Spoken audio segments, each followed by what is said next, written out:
I mean, the inspiration comes from everyone's desire just to go fly. I mean, who doesn't, as a little kid, look up the sky and see a bird flying and want to go do that? And I think it's in all of us. So, I mean, it starts there.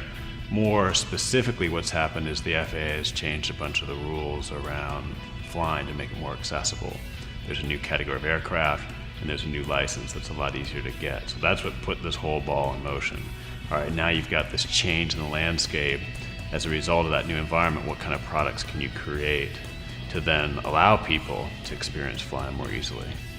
And our take on it is that there's no reason why flying can't be the most badass power sport out there. You look at jet skis, sports cars, ATVs, all of those categories and all the excitement around those categories, all that excitement should be in flying as well.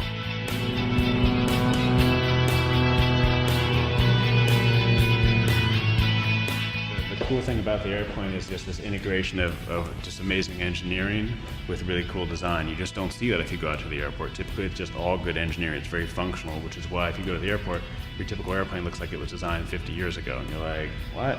Whereas if you go to like a boat show, it looks like it was designed last year, right? It's very current. So we're just trying to bring the most current contemporary design possible to aviation. So yes, sleek is part of it.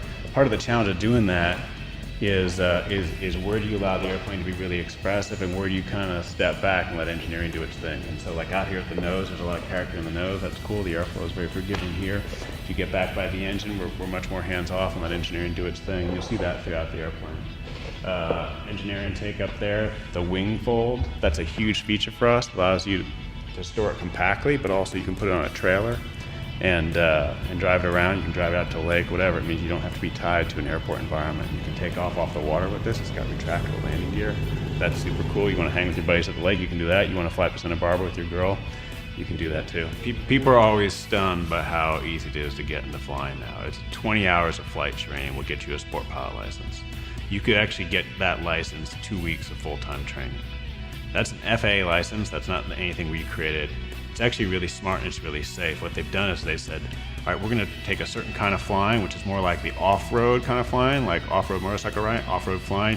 You're away from the busy airspace, and we're going to create a license that's just for that. And if you're just doing that kind of flying, you only need a certain set of things. If you want to come over here in the busy airspace, we're going to give you some additional training.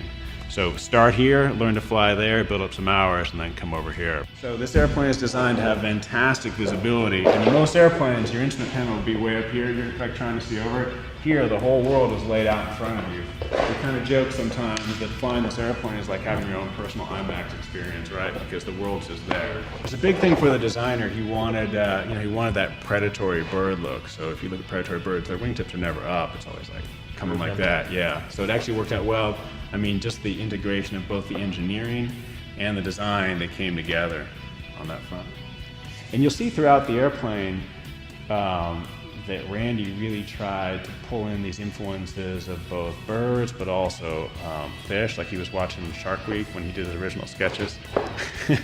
So, the front kind of reminds me of a shark head or something. Yeah, like a mako or something like that. And there's these little, just these little lines and little forms, and it just, so when you look at it, you might not even think about it, but it communicates an element of what this thing is meant to do, that it's very comfortable in the water, that it's a little aggressive, right, but also flies really well. And it's subtle, but you'll see that throughout the airplane, and that to me is what makes it a great design. But basically everyone we show the airplane to wants it. Like that's their response. Oh, here's this little video. Oh, I want that, right? We have 500 orders now for this plane, so it's a 5-year backlog. You order today, you're waiting 5 years. Things in aviation take a lot longer than other categories. It's not like a cell phone where you can go from 0 to 1 million units in 3 years. But we think that the potential to see a lot more people flying is definitely there. The desire to fly is there. It's just for so many decades, people have been kind of tied up both with the regulations. Then if you go to the airport, the planes, they're just kind of boring looking. They're not that exciting. They're not that cool. And that's what we're